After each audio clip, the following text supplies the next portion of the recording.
এমপির মেয়ে আমাকে টাকা ও পাওয়ারের গরম দেখাচ্ছে। বলিস কি?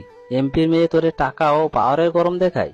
আর বুঝলাম তুই কোন কলেজ আছিস। তবে যেহেতু তুই আছিস, আমিও বাকিরাও সেই কলেজে ভর্তি হব। শালা, তোদের জন্য পুরা গেমটা নষ্ট হয়ে যাবে আমার। আরে রাখতেছিস কেন? আমরাও তো তোর মতো করেই কলেজে এন্ট্রি নিব। না, আমি একবার বারণ করলাম মানে সেটা আর হবেই না। দোস্ত, এমন করিস কেন? একত্র হলে কি সমস্যা? আচ্ছা বাদ দে, তুই মানা করলি তাই আর বাড়াবাড়ি করতে চাচ্ছি না। এখন তুই আসিস কই? আমি শহরের মধ্যেই আছি, আর একটা রুম ভাড়া করে থাকতেছি। ও আচ্ছা দোস্ত, 2 মাস তো হয়ে গেল, দেখা করি নাই। চল না একটা মিট আপ পার্টি করি। এখন না রে দোস্ত, পরে করব। এইসব করতে গেলে আমার পরিচয় ফাঁস হয়ে যাইতে পারে। আমরা পরে মিট আপ করবো। ঠিক আছে দোস্ত, তুই যা বলিস। তবে কোনো সমস্যায় পড়লে অবশ্যই আমাকে জানাবি। ওকে, ভালো থাকিস। আর যদি আব্বুর সাথে কথা হয় ভুলেও বলিস না তোর সাথে আমার কথা হয়েছে। আর আমি কোথায় আছি সেটাও তুই জানিস। আমি আব্বুকে চ্যালেঞ্জ দিছি, পারলে আমাকে খুঁজে বের করে দেখাক। আচ্ছা, তবে দোস্ত আঙ্কেলের হাওয়া বের হয়ে যাবে, কারণ তুই যে জিনিস আমার ভালো করেই জানা আছে। আচ্ছা ভাই, পরে কথা হবে। Okay bye. এরপর কল কেটে দিলাম। তখনই মনে পড়লো হসপিটালে ছেলেটার কথা, তাই আমিও কষ্ট করে উঠে যাই আর রুমে তালা লাগিয়ে চলে গেলাম হসপিটালে।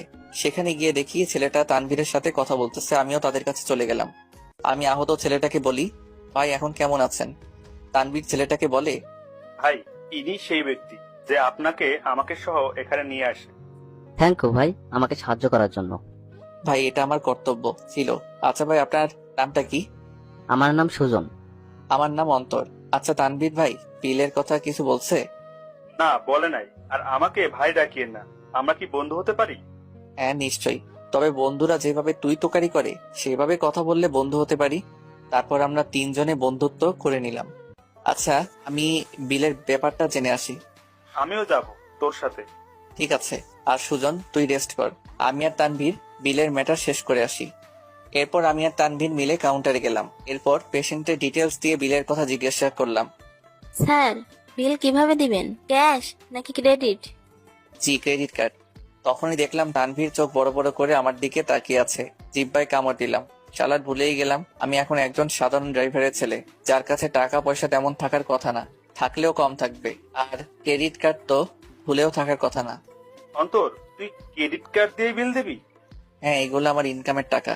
আমি ফ্রিল্যান্সিং এর টাকা ব্যাংকে জমিয়ে ক্রেডিট কার্ড করে রাখছি। ও আচ্ছা। এরপর বিল দিয়ে দিলাম। তানভীর হ্যাঁ বল অন্তর। সুজনকে সন্ধ্যায় ডিসচার্জ করে দিবে বললো, তাই তাকে বাড়িতে আসতে হবে। ওকে। এরপর সন্ধ্যা পর্যন্ত কোনো মতে কষ্ট করে তানভীরের সাথে ছিলাম। সুজনকে ডিসচার্জ করে দিল আর আমরাও একটা সিএনজি ভাড়া করে তার বাড়িতে পৌঁছে দিলাম।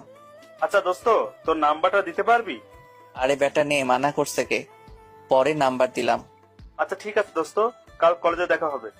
ওকে, খোদা হাফেজ, ভালো থাকিস। তানভীরকে বিদায় দিয়ে চলে গেলাম নিজের ভাড়া করা বাসায়। এরপর রাতের খাবার খেয়ে আম্মুর সাথে কথা বলে ঘুমিয়ে পড়ি। সকালবেলা আমি ঘুম থেকে উঠে ফ্রেশ হয়ে রওনা দিলাম কলেজের উদ্দেশ্যে। কলেজের গেটে পৌঁছে গেলাম আর কলেজের গেট দিয়ে ঢুকতে লাগি। এই অন্তর, দাঁড়ান। পিছন থেকে মেয়েলি কণ্ঠে। তখনই আমি পিছনে তাকালাম আর দেখলাম কালকের মেয়েটা আমাকে ডাক দিল আর আমিও থেমে গেলাম। কেমন আছেন? হ্যাঁ ভালো, আপনি কেমন আছেন? এই তো ভালোই আছি। চলেন একসাথে কলেজের দিকে যাই। চলেন। আমরা দুজনেই কলেজের ভিতরে যেতে লাগি। আচ্ছা, আপনার নামটাই তো জানা হলো না। আমার নাম আশা, আর আমি আপনার নামটা জানি। জানেন কিভাবে? আরে আমি আপনার ক্লাসমেট, আর গতকাল আপনি আপনার নাম ও পরিচয় দিলেন না। ও হ্যাঁ, আচ্ছা চলেন ক্যান্টিনের দিকে নাস্তা করব। এরপর আশাকে নিয়ে ক্যান্টিনে গেলাম আর একটা টেবিলে বসলাম। তো আপনার বাবা কি করে? আমার বাবা একজন সাধারণ চাকরিজীবী, আমি মধ্যবিত্ত পরিবারের মেয়ে। যাক, ভালোই। এরই মধ্যে আমাদের নাস্তা চলে আসলো। নাস্তা নিন। আমি আশাকে ট্রে এগিয়ে দিয়ে আমরা দুজনেই নাস্তা করতে ব্যস্ত। ওলে বাবালে, এই এদিকে দেখ, ড্রাইভারের বাচ্চা আসতে না আসতে গার্লফ্রেন্ড জুটিয়ে নিল।